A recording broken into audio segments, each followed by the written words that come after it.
অসমৰ অন্যতম জনপ্ৰিয় শিশু আলোচনী অকণিৰ আকাশৰ ২১ সংখ্যক বৰ্ষপূৰ্তি উপলক্ষে লাহিং খেলপথাৰত এক বৰ্ণাঢ্য কাৰ্যসূচী অনুষ্ঠিত হৈ যায়। ৰাজ্যৰ বিভিন্ন প্ৰান্তৰ বহু শিশু চেমনীয়া অভিভাৱক আৰু বহুসংখ্যক গুণীজ্ঞানী ব্যক্তিৰ উপস্থিতিত এই বৰ্ষপূৰ্তি অনুষ্ঠানটি অতি সাফল্যমণ্ডিত হৈ উঠে। ২১ সংখ্যক বৰ্ষপূৰ্তি অনুষ্ঠানটি লাহিংস্থিত সাধনী ভৱনত অনুষ্ঠিত হোৱাৰ কথা আছিল যদিও সাধনী ভৱনৰ সৈতে জড়িত ৩জন ব্যক্তিয়ে ইয়াত অনুষ্ঠান কৰিব নোৱাৰিব বুলি শিশু কল্যাণকামী অনুষ্ঠানটোলৈ পত্ৰ প্ৰেৰণ কৰে। সেয়ে আলোচনীখনৰ কাৰ্যকৰ্তাসকল এক ডাঙৰ সমস্যাৰ সন্মুখীন হৈছিল। অৱশ্যে লাহিঙৰ স্থানীয় ৰাইজৰ সহযোগত পুৱাৰ ভিতৰতেই অস্থায়ী মঞ্চ সাজি মুকলি খেলপথাৰতে অনুষ্ঠান আয়োজন কৰা হয়।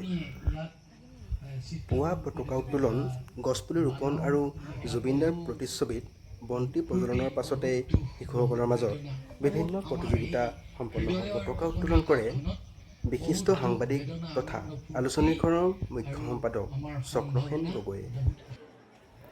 অনুষ্ঠানত বিশিষ্ট অতিথি হিচাপে বিশিষ্ট শিক্ষাবিদ তথা সাহিত্যিক ডক্টৰ জ্ঞানশ্ৰী বৰা আৰু যুৱ লেখক গোপাল কৃষ্ণ বাহৈ, লাহিং আঞ্চলিক চুতীয়া যুৱ সন্মিলনৰ সম্পাদক অভিজিত চুতীয়া, শিশু সভাপতি হিচাপে লাহিং উচ্চতৰ মাধ্যমিক বিদ্যালয়ৰ ছাত্ৰ দেৱাংশ গগৈ, অন্যান্য শিশু অতিথি হিচাপে অংকিতা শইকীয়া, অনুষ্কা গগৈ, অভিনৱ গগৈ উপস্থিত থাকে।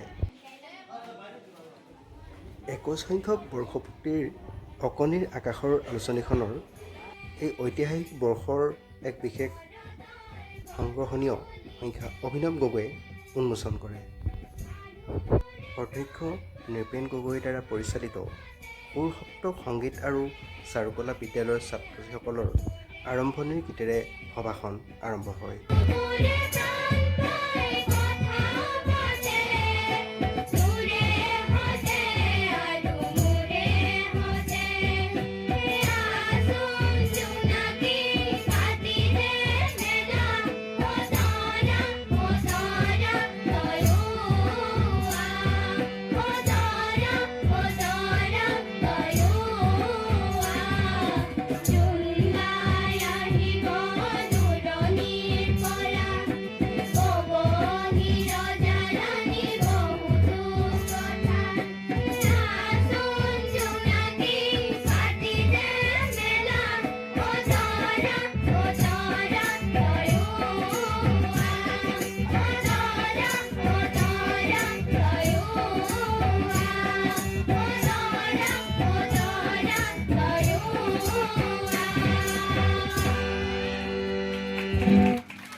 অনুসৰণ কৰিবলগীয়া আচলতে আজি এটা দৃষ্টান্ত দেখা পালো যে কৰিম বুলি মন বান্ধি ললে আমি এসম্ভৱকো সম্ভৱ কৰো, হয়নে নহয়?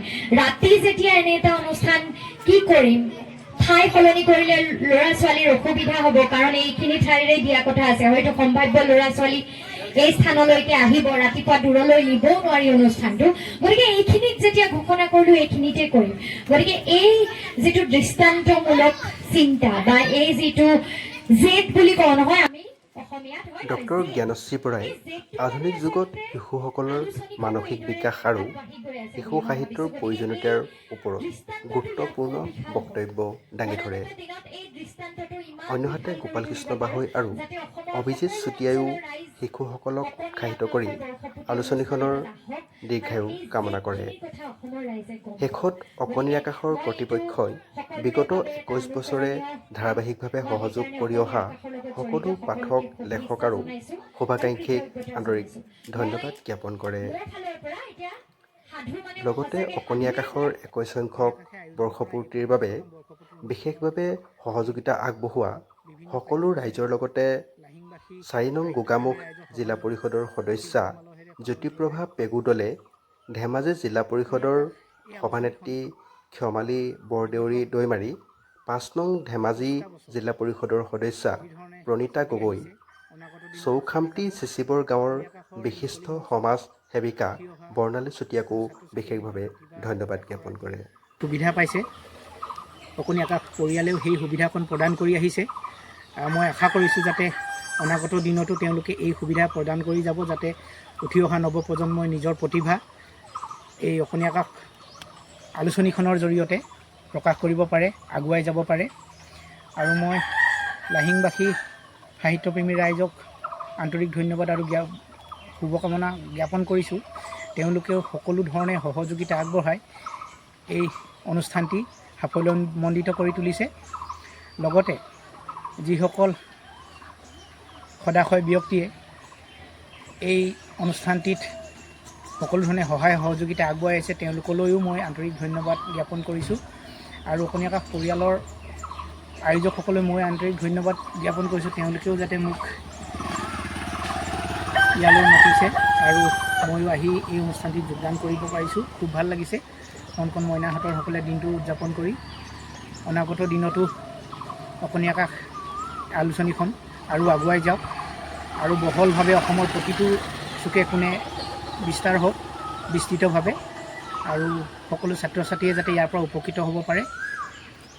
শেষত মই সকলোলৈকে মৰম আৰু শুভেচ্ছা জনাই অসমীয়া আকাশ দীৰ্ঘজীৱী হওক সেয়াই আন্তৰিকতাৰে কামনা কৰিলোঁ। ধন্যবাদ।